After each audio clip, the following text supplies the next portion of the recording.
Assalamualaikum warahmatullahi wabarakatuh. Di sini saya akan menjelaskan tentang memahami prosedur pengadaan pegawai. Baik, di sini saya akan menjelaskan tentang proses prosedur perekrutan atau pengadaan pegawai. Yang pertama ada proses pengadaan PNS.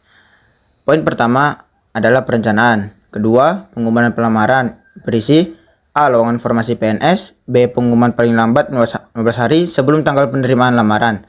C. Pengumuman dicantumkan jumlah dan jenis jabatan yang lowong. Kemudian ada poin selanjutnya yaitu harus warga negara Indonesia minimal 15 tahun dan maksimal 35 tahun. Yang ketiga tidak pernah dihukum penjara dan yang terakhir berlakuan baik. Poin selanjutnya yaitu penyaringan ujian dan pengangkatan CPNS. Yang pertama ada perencanaan pengadaan PNS. Penjelasan mengenai pasal 4 Peraturan Pemerintah Nomor 98 pada tahun 2000 menyebutkan bahwa perencanaan pengadaan PNS merupakan penjadwalan kegiatan yang dimulai dari inventaris lowongan jabatan yang ditetapkan pada formasi dan syarat jabatannya, pelamaran, pengumuman, penyaringan, dan pengangkatan PNS.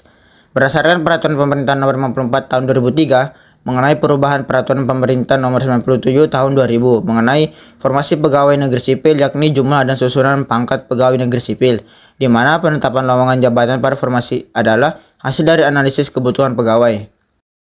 Analisis kebutuhan pegawai adalah suatu metode yang dapat mengetahui jumlah pegawai pada suatu unit organisasi yang dilakukan sistematis dengan memakai metode analisis beban kerja dan metode lainnya yang dapat membandingkan perbandingan kebutuhan pegawai negeri sipil dengan persediaan yang ada. Dan yang dapat diketahui kebutuhan pegawai pada perhitungan beban kerja dapat membutuhkan informasi jabatan yang didapatkan dengan cara menganalisis jabatan. Selanjutnya ada pengumuman dan pelamaran.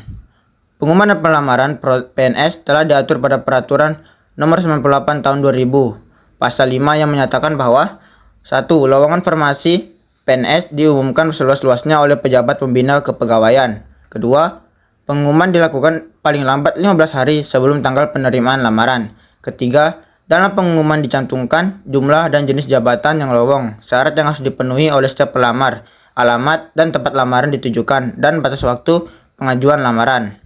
Selanjutnya ada proses pengadaan PNS, yaitu persyaratan pelamar PNS. Berdasarkan Peraturan Pemerintah Nomor 11 Tahun 2002 menyebutkan syarat yang harus dipenuhi oleh pelamar PNS sebagai berikut. Yang pertama, warga negara Indonesia. Kedua, berusia minimal 18 tahun dan maksimal 35 tahun. Ketiga, tidak pernah dihukum penjara. Keempat, tidak pernah diberhentikan secara tidak hormat. Kelima, tidak berkedudukan sebagai calon atau pegawai negeri. Keenam, memiliki pendidikan dan keahlian yang diperlukan. Ketujuh, berkelakuan baik. 8, sehat jasmani dan rohani. Dan yang terakhir, bersedia ditempatkan di seluruh wilayah NKRI. Selanjutnya adalah penyaringan ujian. Penyaringan ujian dilakukan oleh suatu panitia yang dibentuk oleh pejabat pembina kepegawaian. Adapun berdasarkan Peraturan Kepala Badan Kepegawaian Nomor 30 Tahun 2007, materi yang diujikan terdiri atas tes kompetensi dan dasar atau TKD, meliputi tes pengetahuan umum, tes bakat skolastik, dan tes skala kematangan. Tes kompetensi bakat hanya diberikan kepada pelamar yang lolos dari kompetensi dasar. Pengolahan hasil TKD dan TKB dapat menggunakan alat bantu komputer yang dapat mengolah jawaban dan hasil harus disaksikan oleh Badan Pengawas Daerah. Pelamar yang dinyatakan lulus dan diterima oleh PPK berdasarkan peringkat akan diumumkan seluas-luasnya. Selanjutnya ada pengangkatan CPNS. Pegawai negeri sipil yang dinyatakan lulus ujian akan diwajibkan menyerahkan kelengkapan administrasi sesuai ketentuan yang berlaku dan akan diangkat menjadi PNS. Pelamar yang lulus akan disampaikan kepada PPK dan Kepala BKN untuk mendapatkan nomor identitas PNS. Masa percobaan CPNS sebelum menjadi PNS adalah 1 tahun dan paling lama 2 tahun.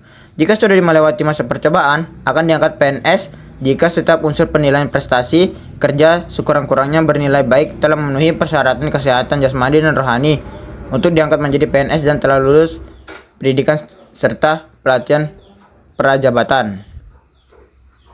Sekian penjelasan dari saya. Terima kasih telah menonton sampai akhir. Semoga penjelasan saya tentang memahami prosedur pengadaan pegawai bisa dipahami dengan mudah. Terima kasih.